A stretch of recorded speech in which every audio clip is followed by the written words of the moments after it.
Good. I would like to add an excursion here. Now, having so much talked about Elizabeth, the Virgin Queen, I would like to talk about this exactly: misogyny, yeah? The hatred of women and where it all comes from. Whatever I'm saying now is just a quotation, not my opinion. Okay, here we go. Misogyny, a very, very omnipresent discourse since, I don't know, history began, and unfortunately up to the present day. So where it all originated, or what it originated from, I would like to point out now, a bit at least, yeah? Misogyny. I mean, the first thing is, of course, it's a biblical discourse, insofar as women are seen, or were seen, probably still are seen to some extent by some, I don't know, chauvinists, as the daughters of Eve. Yeah?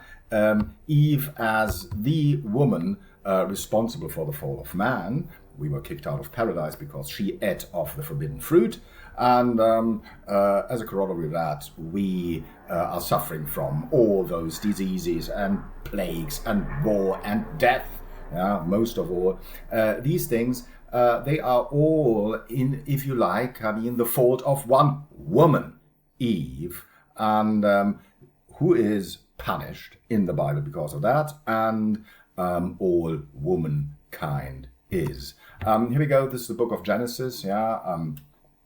Genesis 3, unto the woman he said, after the fall of man. Yeah? After the woman he said, I will greatly multiply thy sorrow, and thy conception in sorrow shalt thou bring forth children. This is labor, yeah? Child labor, as one outcome of the fall of man. And thy desire shall be to thy husband, and he shall rule over thee. Yeah? So this biblical passage here is often, or has often been, invoked in order to show women their place, okay? In order to denigrate women. I mean, all of that. And you find this, for example, here in Tertullian, yeah, a second century church father, who said, because of that, he's a Roman, yeah, you are the gateway of the devil. You are the one who unseals the curse of that tree, and you are the first one to turn your back on the divine law. I mean, she was the first. The first who disobeyed God was a woman. You are the one who persuaded him, this is Adam, who the devil was not capable of corrupting. And so you are also responsible for the fall of Adam, since you convinced him to eat of the forbidden tree as well. You easily destroyed the image of God, Adam, because of what you deserve, that is death, and so on and so on. So this is Tertullian, very influential church father, who takes over this argument, and of course, which has been omnipresent ever since. So Eve responsible for the fall of man, and this, of course, applies to all women, and therefore they should be shown their right place. And one thing also is, if you remember, I mean, they were, woman was created, according to this, to the Bible, out of a rib, of Adam's rib, which means she is inferior to him in the eyes of the church fathers, or whoever reads the Bible in those days, because she was only made of him. Okay, so she is an addendum, if you like, an appendix, or something like that. Okay, and then there are, of course, bad women in the Bible who are always enumerated and dwelled upon when it comes to find examples of the badness of women. Here are a few. Delilah, yeah, who cut off Samson's hair. He lost his strength, of course, and was defeated after that. Yeah. Always a symbol of demasculation, if you like. Yeah. Bathsheba, who David fell in love with, didn't fall in love with. I mean, he lusted for her, something like that, and killed her husband. Okay, and she's responsible. Well, she was held responsible for that David turned murderer because of this woman. Salome, who craved the head of John the Baptist, which was given to her. Okay. You have loads of proverbs in the Old Testament. Yeah, it is better to dwell in a corner of the housetop than with a brawling woman in a White House. Solomon, for example. Yeah, and continual dropping in a very rainy day, and a contentious woman are all alike. Okay, who can find a virtuous woman? For her price is far above rubies. I mean, this in a way alludes to the badness of women who cannot be faithful and who are always brawling and so on. I mean, you find this already in the Bible here, Solomon. Proverbs.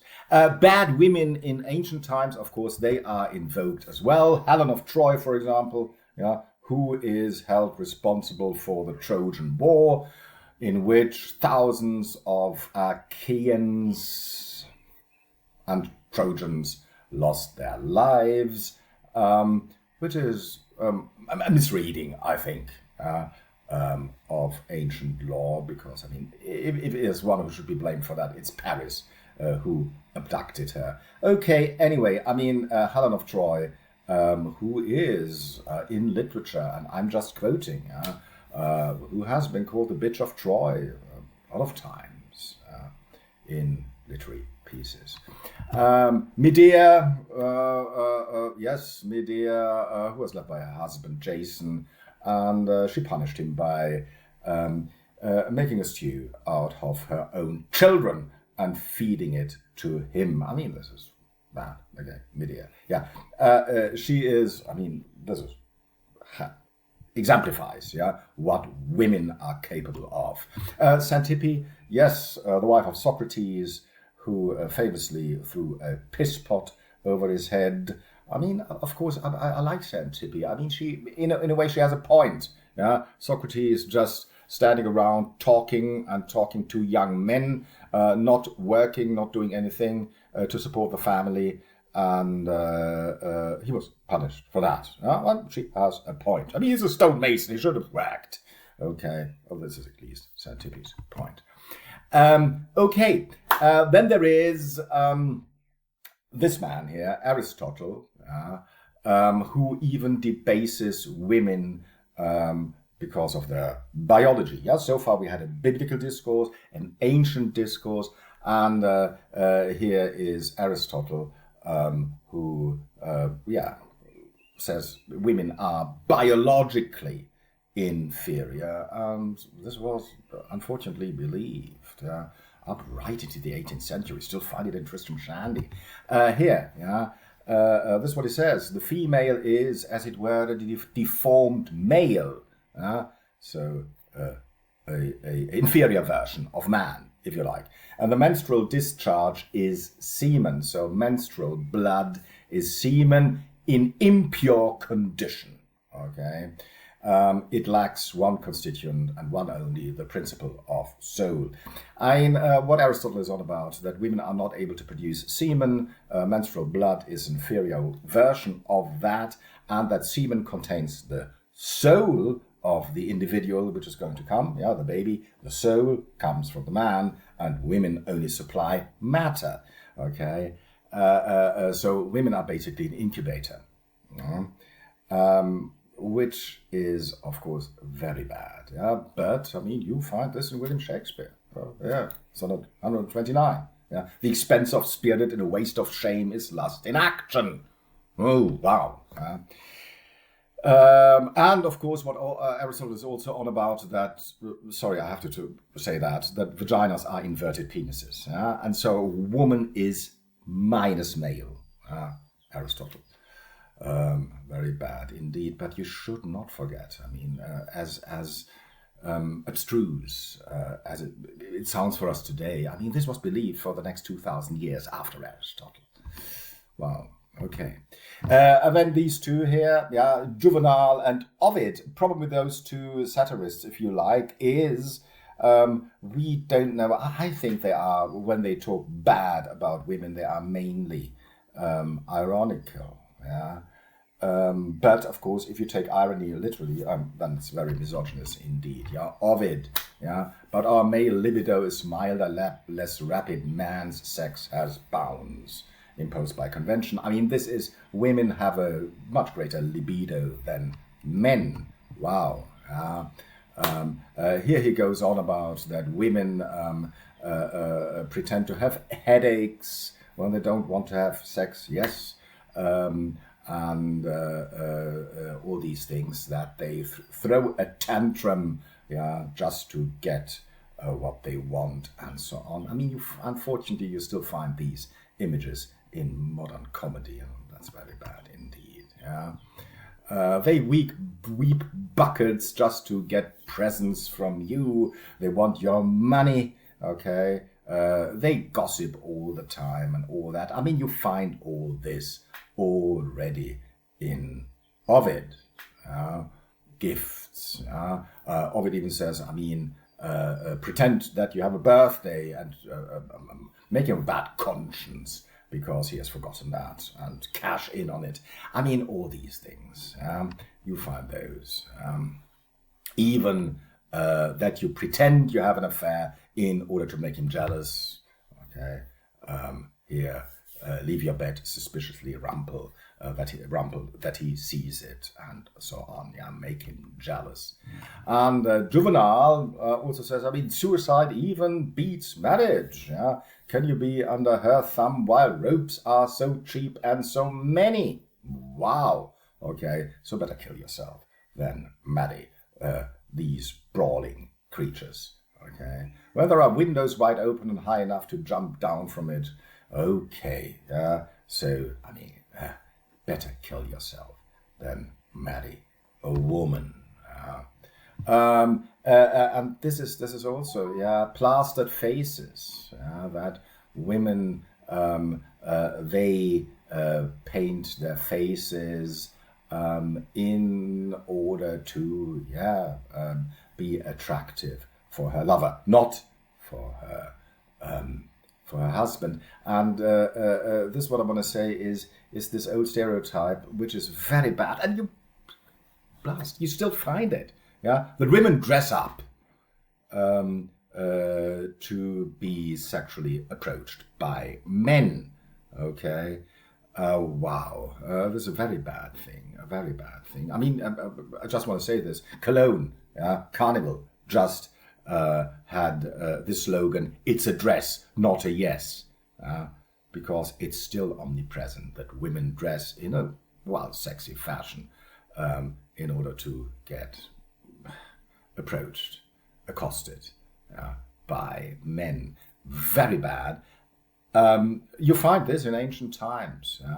And then you have a whole variety of church fathers. I mean, so this was the ancient discourse, only very briefly. And the thing is that these things live up to the present day. And if you want to have a look at it, I mean, Tertullian, Jerome, Augustine, they all say similar things about women. So it comes from ancient times, from the Bible, okay, from certain discourses in satire, whatever, from the church fathers, okay, and they all add their part to this anti-feminist discourse. Once again, these stereotypes which you find in modern comedy up to the present day, this is why I hate it so much. They are ancient. Women brawl all the time. They nag. They spend your money. The grass is always greener on the neighbor's side. I don't know. They even beat you. They don't cook you. They can't operate machinery. Up to the present day, I mean, women can't drive. I mean, this sort of image. I mean, all that and much more is as old as mankind, and we should, of course, not participate in that and not laugh about these, I don't know, jokes. Okay.